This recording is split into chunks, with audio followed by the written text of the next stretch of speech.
तो कोरियन मानवास के anime adaptations के बाद से मानवास को इन जनरल इंडिया में तो काफी बूस्ट मिला, जिसकी वजह से अब ज्यादातर इंडियंस मानवा टर्म से फेमिलियर तो हो ही चुके हैं। पर उनके एनिमे अडेप्टेशंस का जो हाल हुआ, मैं भगवान से प्रार्थना करता हूँ कि वो कभी किसी एनिमे का ना हो। बट यू नो व्हाट, किसी ने भी नहीं सोचा था कि एनिमे की दुनिया में जापान और कोरिया के बाद चाइना भी लाइन में लगा हुआ है। And this shit really came out of nowhere.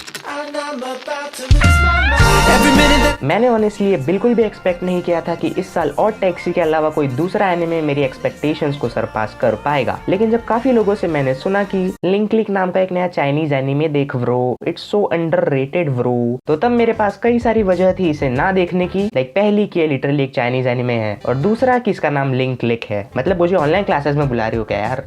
लेकिन when I actually watched it, तब मुझे पता चला कि मैं कितना ज्यादा गलत था। लिंक क्लिक बेसिकली इन दो बंदों को फॉलो करता है। पहला है चेंग शाओशी और दूसरा है लो गुआंग। और हाँ, इनके नाम सही से प्रोनाउंस करने के लिए मुझे 5 से 10 टेक्स लगे। तो ये दोनों जो हैं वो टाइम ट्रेवल कर सकते हैं शायद। ये साथ मिलकर एक फोटोग्राफी स्टूडियो चलाते हैं, जिसमें लिटरली किसी भी फोटो के अंदर जाकर उस फोटो के लिए जाने के बाद से 12 घंटे के लिए उस सिचुएशन में रह सकते हैं। और ये बंदा उस इंसान को पोजेस कर सकता है जिसने वो फोटो ली थी। मतलब चेंग शाओशी टाइम ट्रेवल करता है और लू गुआंग उसे उन सब चीजों को वापस दोहराने के लिए गाइड करता है जो कि पास्ट में ऑलरेडी हो चुकी है, ताकि वो पहले हुई कोई ऐसी चीज को अफेक्ट ना कर दे जिसकी वजह से उनका आज का फ्यूचर ही चेंज हो जाए। ये दोनों साथ मिलकर इनके क्लाइंट्स के अलग अलग केसेस सुलझाते हैं। And some cases can get really dark and even sad sometimes.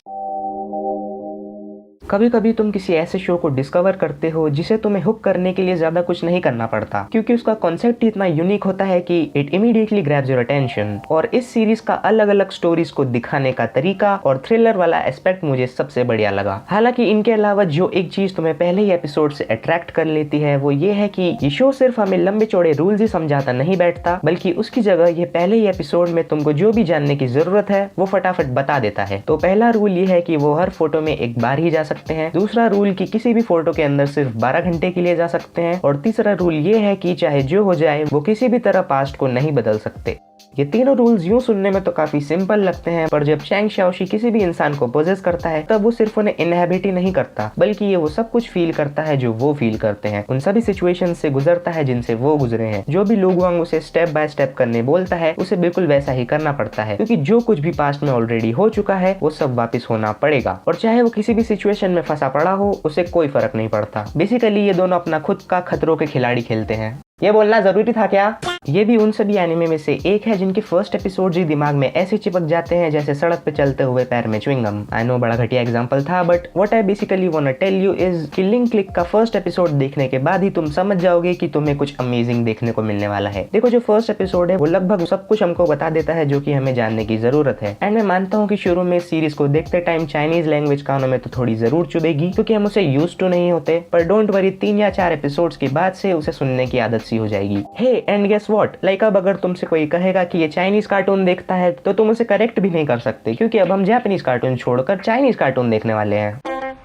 देखा जाए तो टाइम ट्रेवल एनिमे शोज का ट्रैक रिकॉर्ड इन जनरल काफी अच्छा रहा है, लेकिन आपने एक चीज नोटिस करी होगी कि उस टाइप के शोज में फ्यूचर या पास्ट को चेंज करना उस सीरीज का मेन गोल होता है। पर लिंक क्लिक में मुझे एक चीज अच्छी ये लगी कि उन्होंने पहले से ये डिसाइड कर रखा था कि पास्ट चेंज नहीं होना चाहिए, चाहे वो कितना ही बुरा या दुख भरा रहा हो। चेंग शाओशी जब भी किसी को इनहेबिट करता है तो वो उन लोगों की जगह उस पर्टिकुलर मोमेंट में जीता है। वो उनकी लाइफ के सबसे बुरे, सबसे सैड और बहुत ही ट्रॉमेटिक एक्सपीरियंस होते हैं। वो उन चीजों को फिक्स करना चाहता है क्योंकि उसे पता रहता है कि आगे क्या होने वाला है। और कुछ चीजों को तो वो इजीली फिक्स भी कर सकता है, पर चाहते हुए भी नहीं कर पाता। और यही हेल्पलेसनेस की फीलिंग तो कई बार उसे अंदर से तोड़ कर रख देती है। इस सीरीज में जो अलग अलग कहानियां हैं वो इतनी ज्यादा रियलिस्टिक है कि वो तुम्हें एज अ व्यूअर लाइफ की कुछ कॉमन बट इंपॉर्टेंट चीजें वापस याद दिला देती है। सो नारुतो नहीं, ये देखो, तब जानोगे लाइफ का ट्रुथ।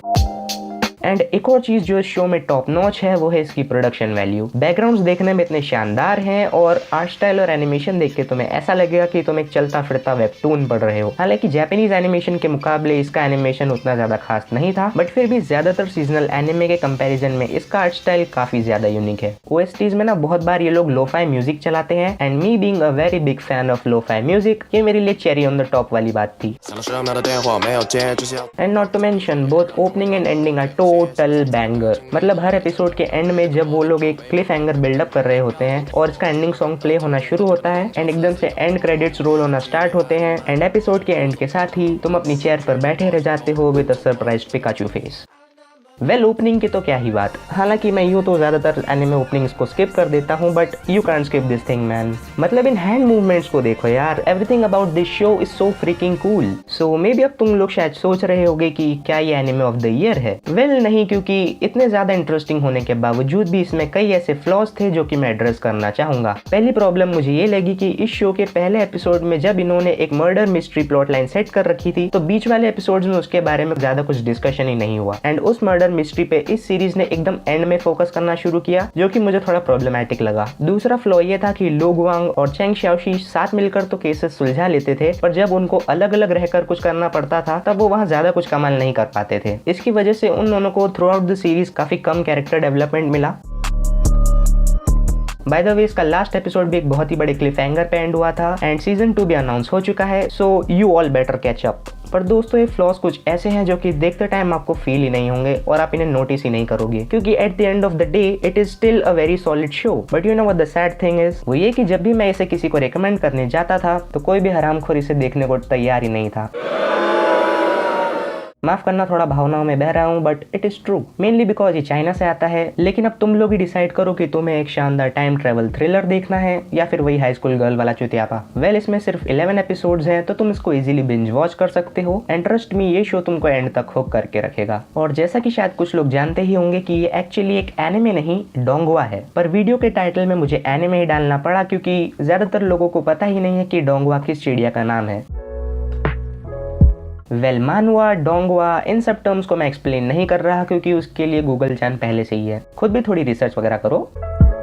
सो यही था मेरा आज का वीडियो। अगर वीडियो को एंड तक देख रहे हो तो thank you so much, it really means a lot. Channel पे नए आए हो तो लाइक, कमेंट और सब्सक्राइब कर देना and I will see you guys in the next one.